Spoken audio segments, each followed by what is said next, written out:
Hey everyone, and welcome to this explainer. Have you ever had one of those stretches in your life where everything just seemed to totally click? Where you were moving forward, crushing your goals, and clearing hurdles with increasing ease? And the best part? You actually enjoyed doing it. Some folks call it being in the zone or finding your flow, but what happens when that feeling just kind of fades? Well, today, we're going to explore exactly how to reclaim your drive, your meaning, and your happiness when you feel stuck or like you've completely lost your spark. To do that, we're exploring the core methodology from this really fantastic book, Mojo, by the renowned executive coach Marshall Goldsmith. Now, Goldsmith has spent his entire career helping incredibly successful people overcome the behavioral hurdles that hold them back. But in this specific framework, he pivots a bit. He focuses entirely on the internal workings of our minds, our personal definitions of meaning and happiness, and he lays out a super practical roadmap for how to get that spark back. So how does he define it? Goldsmith operationalizes this kind of elusive concept really elegantly. He says, Mojo is simply, quote, that positive spirit toward what we are doing now that starts from the inside and radiates to the outside. It's not just about secretly being happy, and it's definitely not about just faking it for the crowd. It's this really powerful, undeniable alignment between how we genuinely feel on the inside and the energy we project out to the world. We're going to approach this like a structured masterclass today. First, defining your mojo. Second, checking out its 4 fundamental building blocks. Third, looking at happiness versus meaning. And finally, we'll open up the Mojo toolkit for some highly actionable steps. All right, let's jump right into section 1, defining your mojo and the inside-out approach. According to the source material, mojo is the exact moment when we do something purposeful, powerful, and positive, and the rest of the world actually recognizes it. Think about a time you gave a presentation and just completely nailed it, right? The audience was hanging on every single word, and you felt completely in your element. In that state, there's absolutely zero gap between your positive self-perception and how others see your actions. You are literally firing on all cylinders, and everyone in the room can sense it. Moving right along into section 2, the 4 building blocks, or the architecture of Mojo. So there are 4 interconnected building blocks we need to look at: identity, achievement, reputation, and acceptance. Building up your mojo requires some really honest self-reflection using these 4 pillars. We need to evaluate where your life is currently thriving and where it might be a little out of balance. Let's break them down one by one. Block number 1 is identity. And the main question here is a bit more subtle than it sounds. Who do you think you are? When Goldsmith asks this, people usually start by saying, well, I think I'm perceived as. But actually, stop right there. That is the wrong answer. Taking everyone else totally out of the equation, ignoring the opinions of your spouse, your friends, your boss, how do you genuinely perceive yourself? Because without a really firm handle on your core identity, completely independent of external influence, you honestly can't begin to understand why your mojo fluctuates. The second block is achievement. What have you done lately? And this perfectly illustrates the dual nature of success. See, you need to evaluate achievements from 2 completely distinct perspectives. First, what are you bringing to a task? Like, do you have the motivation and the skill? And second, what is that task fundamentally giving back to you? An achievement isn't just a win on paper. It really needs to hold personal value to genuinely boost your positive spirit. Third up, we have reputation. Now, unlike identity, which is totally internal, this is the scoreboard kept by everyone else. Who do your coworkers, your customers, and your friends think you are? You can't entirely control your reputation, sure, but it's absolutely vital to recognize that the world is constantly grading your performance.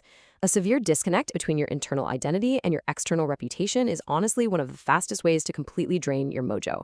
The final piece, and yeah, often the most difficult one, is acceptance. When can you let go? On the surface, being realistic about what we can and cannot change should be super easy, right? But it's actually one of our greatest challenges. When our mojo fades, the initial culprit is often just a failure to accept reality. We fight against a stubborn boss, or we complain about an unfair promotion, instead of just accommodating the facts that are frankly beyond our control. You have to learn to forgive the reality of your situation instead of constantly battling it. All right, section 3. Happiness versus meaning, and how to actually measure your mojo. Think about how you spend your time at work and at home. Consciously or not, we are constantly filtering our activities through 2 main lenses. Lens number 1 is short-term satisfaction, or happiness. Does this make me happy right now? The second lens is long-term benefit, or meaning. Will this effort actually pay off in the future? Neither misery today nor an empty future is what we want. We really need both. These two filters interact to create what Goldsmith calls the Mojo matrix, which visually maps our activities into distinct categories.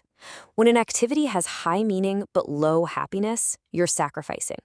When it has high happiness but low meaning, you're stimulating. When it has low of both, you are merely surviving. But the ultimate goal, that top right quadrant, is succeeding. That's where your actions are providing both high short-term satisfaction and high long-term benefit.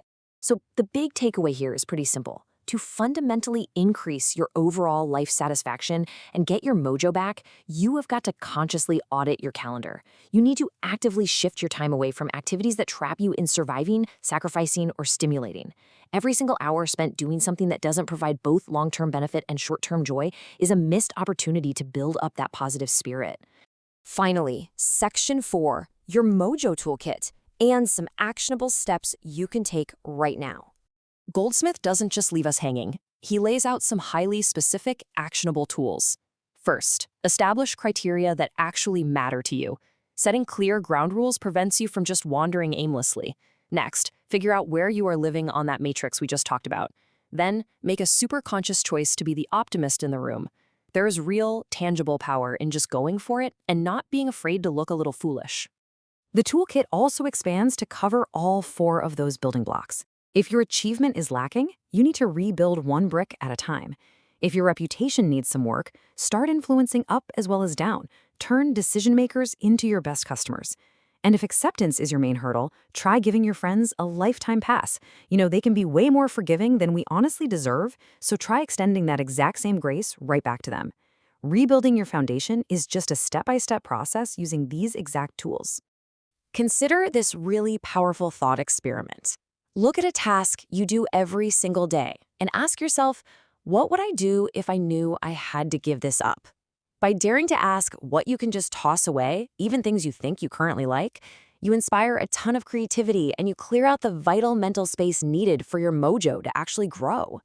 Now, why put in all this hard work? Well, this quote sums it up perfectly. Don't just do it for you, do it for them. The ultimate payoff of doing all this deep internal work isn't just your own personal success.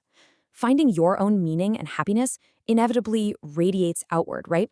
It lifts up all the wonderful people in your life, your colleagues, your friends, and your family.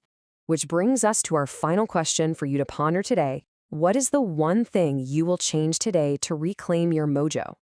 Seriously, I want you to look at your daily schedule right now. Identify one small change, one activity you can just drop, or one brick you can start rebuilding immediately to get your positive spirit working again.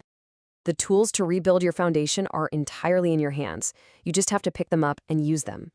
Thank you so much for joining me on this explainer, and I'll catch you next time.